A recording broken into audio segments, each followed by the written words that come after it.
Being alone at home can be a comforting escape from the outside world. But what happens when the very place meant to offer safety becomes the setting for your worst nightmare? In this story, a quiet evening spirals into a terrifying ordeal, where every shadow hides a threat, and the familiar turns sinister. Stay with me as we dive into a tale that will make you question what truly lurks in the dark corners of your own home.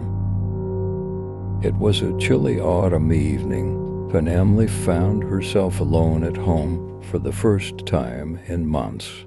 Her parents had gone out for a rare date night, and her younger brother was at a friend's sleepover. The house was unusually quiet, save for the gentle hum of the refrigerator and the occasional creak of the old wooden floors. Emily, a 17-year-old high school senior, had never been one to scare easily.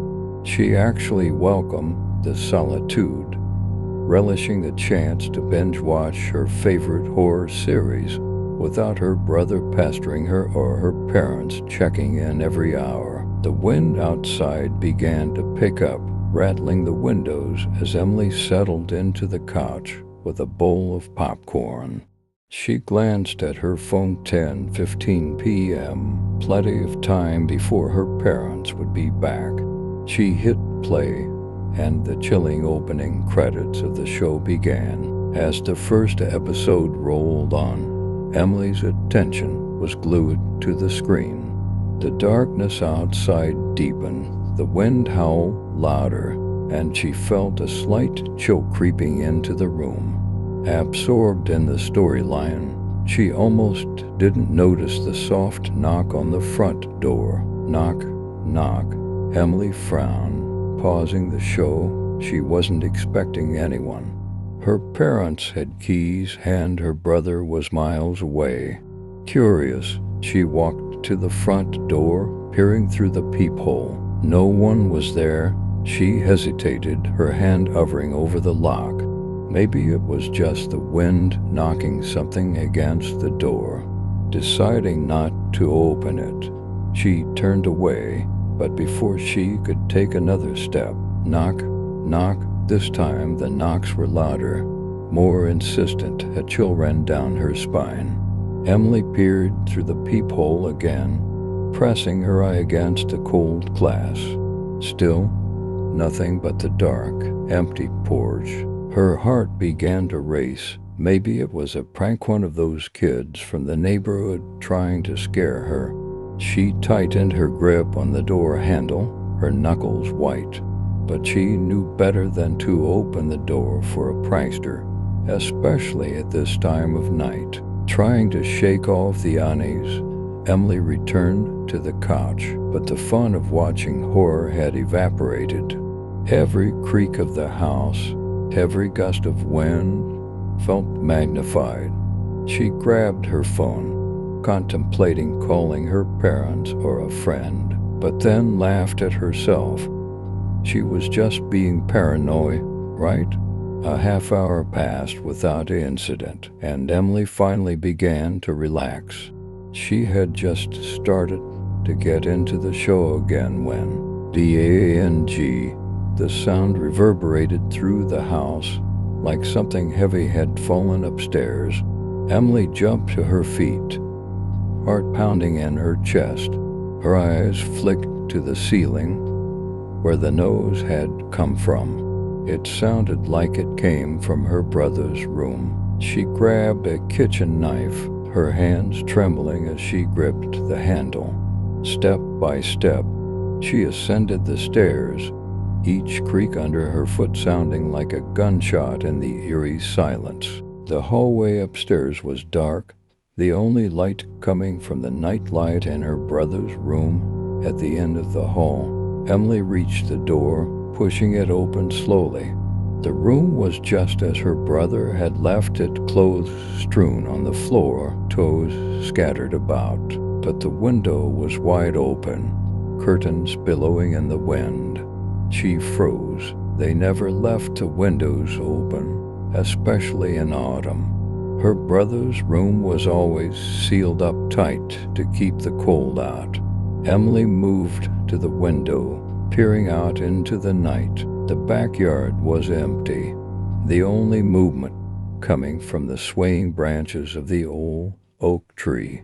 She shut the window, locking it securely, but a sense of dread settled deep in her stomach. Someone had opened that window, but who? Just as she turned to leave, she caught sight of something on her brother's bed, a small piece of paper, folded, neatly placed right in the center of the pillow. Her breath caught in her throat as she unfolded it. In a childlike scrawl, the note read, "I see you." Emily's blood ran cold. She dropped the note, backing out of the room. Her mind raced. Had someone been in the house the whole time? She darted back to the stairs, intending to grab her phone and call the police. But as she reached the top of the stairs, she froze. There, at the bottom of the stairs, was a figure. It was tall, dressed in dark, tattered clothing with long, matted hair obscuring its face. The figure stood perfectly still, as if waiting for her to notice. Emily's breath itched, her body paralyzed with fear. The figure began to move slowly, deliberately, one step at a time up the stairs. Emily's instincts kicked in, and she bolted, slamming the door to her parents' bedroom behind her. She locked it, backing away until her legs hit the edge of the bed. Her heart was racing so fast she thought it might burst. She listened, every muscle tensed, for any sound from the hallway. For a moment, there was nothing but silence.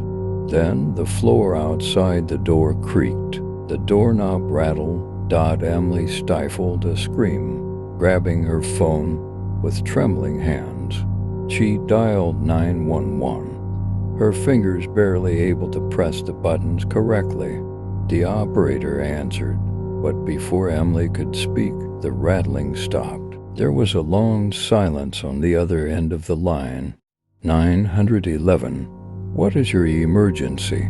Emily whispered, her voice shaking. Someone is in my house. The operator's voice asked for her address, and Emily gave it in a panicked rush.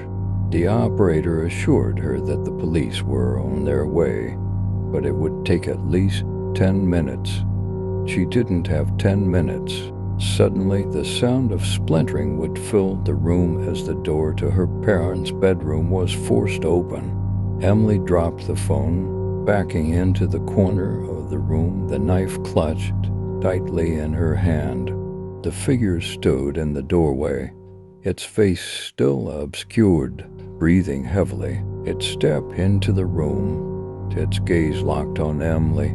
She could see it more clearly now. The figure was gaunt, almost skeletal, with pale, ghostly skin. Its eyes were hollow, sunken pits of darkness. The intruder spoke, its voice a raspy whisper that sent chills down Emily's spine. I've been watching you. All night, Emily's mind raced. This couldn't be real. It had to be a nightmare. But the fear was too visceral, too overwhelming to be a dream. As the figure lunged toward her, Emily screamed, slashing wildly with the knife. She felt the blade connect with something solid, heard a guttural groan of pain. The figure recoiled, but only for a moment, before charging at her again with inhuman speed. Emily ducked, rolling off the bed, and sprinted for the door. She could hear the figure right behind her, its footsteps heavy and uneven. She raced down the stairs, nearly tripping in her haste. The front door was just ahead, and she could see the flashing lights of the police car pulling up outside. She flung the door open, barreling out onto the porch, screaming for help. The police officers rushed towards her, drawing their weapons as they saw the terror in her eyes. Emily collapsed on the lawn, gasping for breath, her entire body shaking uncontrollably. The officers stormed the house, but the figure was gone. The only trace of its presence was the broken door upstairs and the note in her brother's room. In the days that followed, Emily couldn't shake the feeling of being watched. She didn't sleep for more than a few minutes at a time, and every creak or rustle made her heart race with fear. The police never found the intruder. No fingerprints, no DNA, nothing. It was as if the figure had never existed. But Emily knew better. She could still hear that raspy whisper in her nightmares. "I've been watching you," and she knew, deep down, that the figure was still out there, watching, waiting. If you have any real horror paranormal experience with you or any of your friends or relatives, please let me know on this Gamelid. And did you like this story? Please do tell in the comments.